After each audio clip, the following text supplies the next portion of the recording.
Well, good afternoon, good morning, whenever you might be watching this.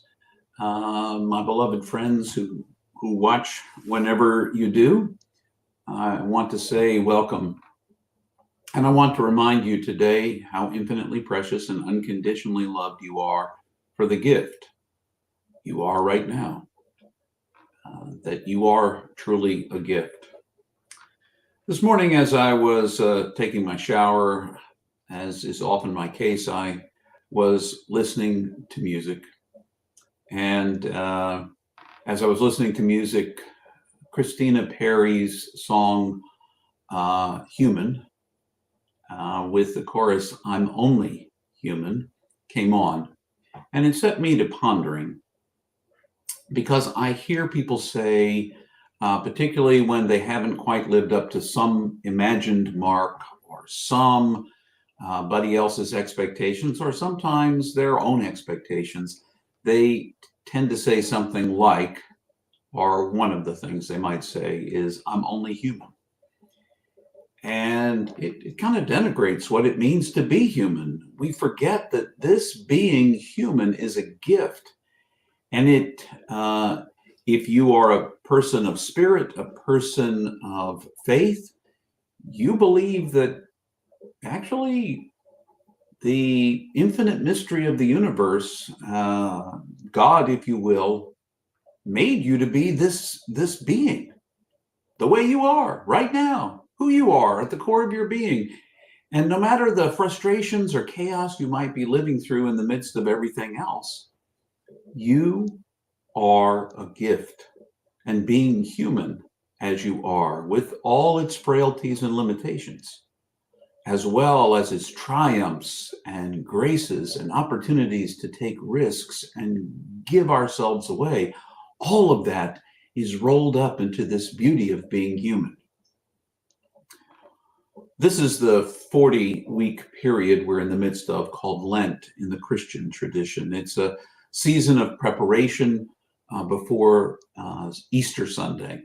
And that season of preparation is an invitation for us. It's patterned 40 days after Jesus' 40 days in the wilderness, when the limitations of being in a human body were made apparent to Jesus, because he did hunger and he was tempted to seize power, perhaps by some means other than the recognition that power is not what we think it is, but love.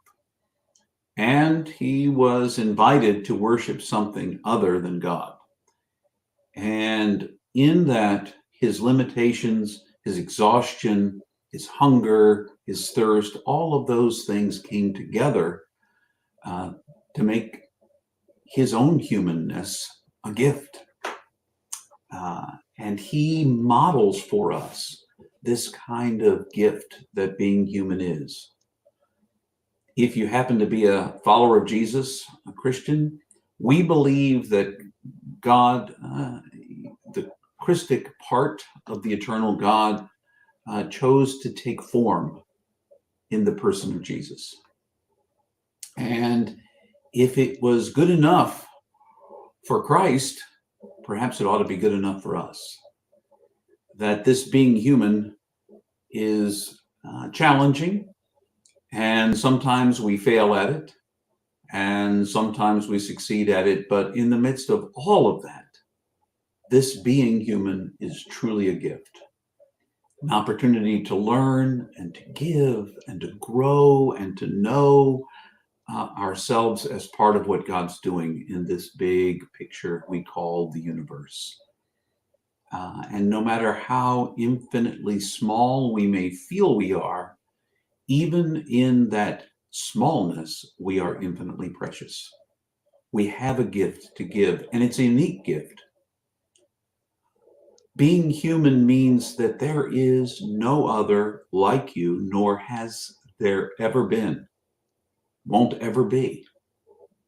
You are the one-time gift of you that we get to experience in this form, that everyone you encounter and spend time with gets to experience.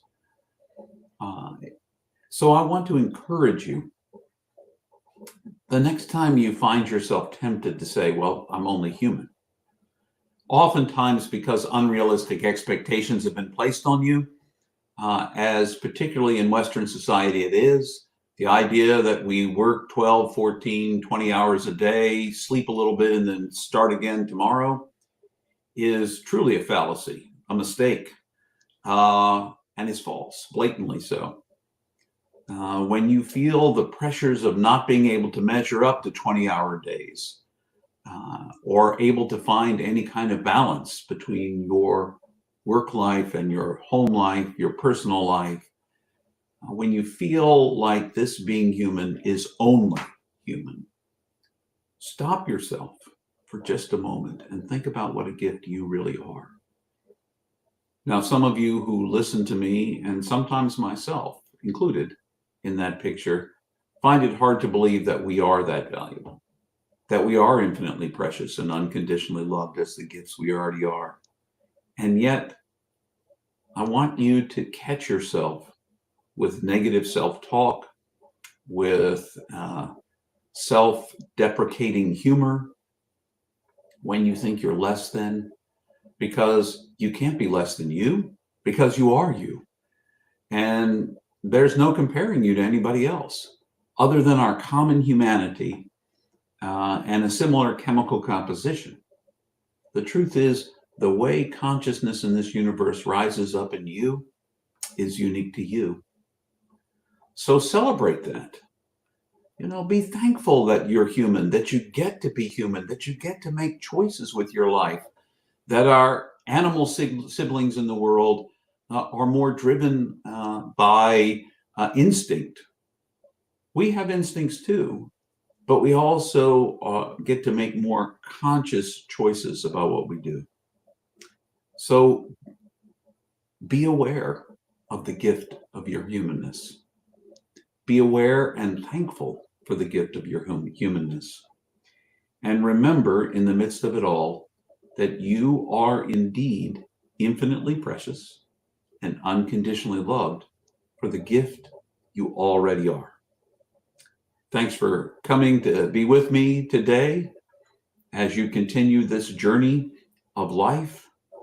Remember the gift that you are, the infinitely precious one, and find ways to give that love, that risk, that unique self expression in the world. So all the best to you in this challenging and chaotic world in which we live at times, and this beautiful, eclectic life, tapestry that life is. Celebrate it. Until the next time.